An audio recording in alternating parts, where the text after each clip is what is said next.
Dans les prochains jours, les 400 000 inscrits. Encore, mais c'est un logiciel que l'Europe des data est une visite tant sur le stand du ministère de l'État.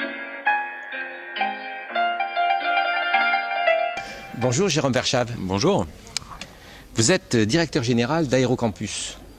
Vous venez de présenter Aérocampus lors des boussoles du numérique à Senon, organisé par l'ANAE et Educavox. Mais Aérocampus, c'est quoi d'abord ?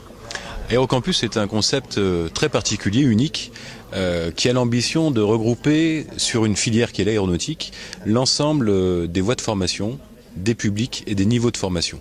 Aérocampus est à la fois un lycée professionnel, un centre de formation d'apprentis, un organisme de formation de salariés d'entreprise, un centre de formation pour les ingénieurs et des grandes écoles comme Supaéro, l'ENAC et d'autres, mais également un lieu de formation à l'international au service des industriels aéronautiques. Et pourquoi avoir eu cette idée alors de lancer ce type de plateforme ? Je crois que le monde bouge, évolue, que l'aéronautique est d'abord un milieu qui recrute à tout niveau. Et lorsqu'on a repris un site en fait qui était un site militaire qui fermait, qui formait déjà la maintenance les personnels du ministère de la Défense, on a eu l'idée avec la région Aquitaine qui a investi sur le site de créer un grand campus aéronautique avec cette capacité du fait de la taille. S'il vous plaît, là, vous êtes gentil, mais vraiment sympa. Hein. Là, vraiment, j'apprécie. Excusez-moi, mais... On reprend, excuse-moi. Oui. Donc on va reprendre. Pourquoi avoir créé tu vas reprendre à ce niveau-là. Pourquoi donc avoir créé, je ne vais pas m'enregistrer moi, mais pourquoi avoir créé ce type de plateforme ? Ce que je disais tout à l'heure, les besoins dans l'aéronautique sont nombreux, à tous les niveaux. Et nous disposions d'un site avec un intérêt certain, 26 hectares, 2 hectares de bâtiments, des outils pédagogiques performants issus du ministère de la Défense, puisque c'est un lieu de formation du ministère de la Défense pour ses salariés. Et nous avons décidé avec la région Aquitaine de transformer ce lieu en un grand campus pour répondre aux besoins de cette filière à tous les niveaux. Donc se côtoie sur Aérocampus à la fois un lycéen en formation professionnelle, comme un PDG d'entreprise qui vient en formation de management sur le même lieu. Bon, et alors, vous recevez donc du lycée jusqu'au chef d'entreprise. Le bilan, c'est quoi ? Combien de jeunes sont sur place ? Combien de formateurs ? Combien de gens formés ? Comment ça se passe ? Alors, ça se passe bien. Bien sûr. Nous avons démarré il y a 3 ans, il y avait en formation initiale de bac à BTS, 80 élèves. Aujourd'hui, il y en a 240. Et nous accueillons sur le site, cette année 2014, 20 000 personnes. Mais nous ne sommes pas les seuls à les accueillir, c'est-à-dire que nous avons agrégé autour de nous des écoles, des centres de formation complémentaires de notre métier de formation à la maintenance aéronautique. Donc nous avons sur site l'Institut de soudure, l'Institut de peinture, la maintenance hydraulique. Ce sont maintenant 160 salariés qui sont dans ces organismes, qui accueillent ces 20 000 personnes sur le campus aéronautique d'Aérocampus. Le numérique, on le trouve dans les avions, l'ensemble de tous les Airbus sont équipés jusqu'au bout du numérique. Alors est-ce que vous, dans votre centre, le numérique, l'avez-vous reçu ? Alors l'aéronautique est dotée du numérique, mais dès la conception de l'avion, pas dans l'avion.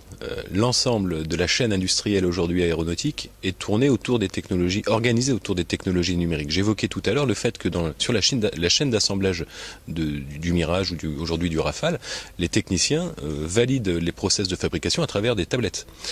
Il nous faut évidemment coller à la réalité industrielle lorsque l'on est en phase d'apprentissage, et ce à tous les niveaux. Et c'est pour ça que nous avons fait effectivement un énorme effort au niveau d'Aérocampus pour doter le site de moyens pédagogiques autour du numérique, mais qui ne sont que des moyens, je le rappelais tout à l'heure, avec l'objectif effectivement de former au mieux, d'intéresser au mieux aussi un certain nombre d'élèves à venir dans nos filières, et évidemment à motiver nos professeurs qui vont devoir, par leur fonction, former à la fois, je le disais, un lycéen, comme un demandeur d'emploi, comme un salarié, sur son site ou sur un site extérieur. Nous avons développé par exemple le e-learning de façon importante pour pouvoir répondre aussi à la demande de formation de clients, non pas sur notre lieu de formation, mais partout dans le monde. Mettre en place du e-learning, certaines universités le tentent, mais elles rencontrent quand même aussi quelques difficultés avec des enseignants pour les faire venir au e-learning. On le voit avec les MOOC aussi.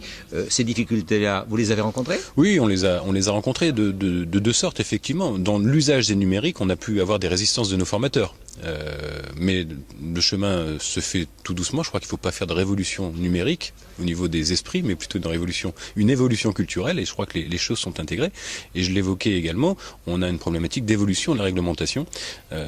Notre métier de réparer les avions, de former à la réparation est très normé, et c'est évidemment normal compte tenu de l'enjeu que représente la maintenance aéronautique. La problématique qu'on a, c'est que la réglementation ne suit pas les évolutions technologiques. Alors elle est en retard. Elle est en retard. Elle est jouée au niveau européen avec l'autorité européenne de sécurité aérienne qui n'évolue pas aussi vite que les pratiques pédagogiques. Un exemple. Je donne un exemple. Aujourd'hui, pour obtenir la formation sur nos modules, il faut 2500 heures de face-à-face pédagogique et rien n'est reconnu d'autres méthodes pédagogiques que le face-à-face pédagogique. Donc l'hybridation n'est pas encore rentrée dans les mœurs. Elle ne l'est pas pour cette formation-là. La chance que nous avons, c'est que nous dispensons énormément de formations diverses et variées, pas uniquement dans notre cœur métier, où là nous pouvons mettre en œuvre ces dispositifs. Et comment ça se met en œuvre justement formation des formateurs, formation des enseignants, donc on y va doucement, vous le dites, progressivement. Comment c'est reçu? Alors on a d'abord aussi une chance, c'est qu'on est jeune, on a 3 ans. On a redémarré quelque chose qui devait fermer avec une équipe très resserrée, 15 personnes. Aujourd'hui, on est une 60aine. Nous avons intégré 45 personnes parmi lesquelles nous souhaitions qu'il y ait une appétence aussi pour ces évolutions-là. Et effectivement, les 15 personnes qui nous avaient fait confiance dès le début ont été formées pour pas mal d'entre elles à ces technologies. Je dirais que peu de gens aujourd'hui sont devenus réfractaires chez nous ou le sont encore. Certains étaient plus prudents, on va dire. Mais aujourd'hui, c'est quelque chose d'acquis. Chacun avec son outil. Certains ont préféré les simulateurs de vol ou de maintenance, d'autres les serious games, d'autres la salle de réalité virtuelle immersive. C'est vrai qu'après, on s'approprie plus ou moins l'outil de par l'usage qu'on en a et par la formation qu'on doit dispenser. Mais il y a aujourd'hui une appréciation plutôt, très très forte de nos formateurs. Ils viennent d'horizons différents? Ah oui, ils viennent d'horizons très différents. Nous disposons de formateurs qui sont soit mis à disposition par l'éducation nationale, beaucoup d'anciens salariés de l'industrie aéronautique, notamment localement, de Sogerma et d'autres, des instructeurs de l'armée de l'air. Donc effectivement une population extrêmement hétérogène, avec une même passion qu'est l'aéronautique, mais un parcours et un bagage très très différent. Un bagage au plan du numérique, vous voulez dire, je voulais dire. Un bagage numérique ou même professionnel, et une expérience très différente selon les publics. Très bien. Et le bilan aujourd'hui, quel bilan vous direz après 3 ans et quel projet vous avez? Le bilan, d'abord, il est 100% de nos élèves ont un travail. Ça, c'est important. Je crois que c'est l'objectif qu'on s'est fixé lorsqu'on a créé Aérocampus. Vous savez que l'industrie aéronautique recrute énormément, non pas autant d'ingénieurs qu'on croit, puisque les programmes sont pratiquement terminés, mais beaucoup de techniciens. Il y a 20 000 avions aujourd'hui civils qui circulent, il y en a près de 30 000 dans 5 ans. On cherche 280 000 mécaniciens dans le monde et il faut les former. Et l'objectif d'Aérocampus, ça a été la base de création, ça a été cela. Donc aujourd'hui, nous avons une capacité à placer les élèves. Nous avons aujourd'hui un rayonnement assez fort puisqu'on a aujourd'hui un deuxième site qui est en Auvergne, qui est à Clermont-Ferrand sur l'aéroport. Nous venons d'ouvrir la Turquie, nous venons d'ouvrir un centre en Afrique, nous allons développer le Moyen-Orient avec l'objectif de répondre à la demande de nos industriels qui sont très internationalisés aujourd'hui. Dans ce milieu, on doit d'abord aussi parler anglais, on parle beaucoup de numérique, mais il y a un deuxième sujet fort important dans notre milieu, c'est la pratique des langues étrangères. Aujourd'hui, Aérocampus rayonne, on en est à une phase de première étape positive, on n'a que 3 ans, on est comme une jeune PME. Je crois qu'il faut nous laisser encore 2 ou 3 ans pour tirer un bilan complet de cette expérience. L'éducation nationale regarde avec beaucoup d'intérêt ces expériences-là? Elle est membre fondateur, elle fait partie des membres fondateurs comme la région, comme les industries aéronautiques. Elle est partie prenante, j'ai vu monsieur le recteur il y a encore quelques jours pour parler avec lui du développement d'Aérocampus.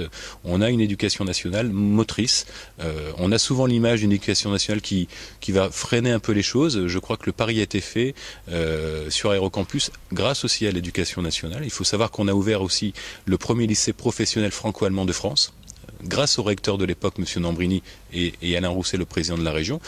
Je crois que je n'ai pas de difficulté dans les sujets que je souhaite développer du fait de l'éducation nationale. Merci beaucoup, Jérôme Verschaff. Merci à vous.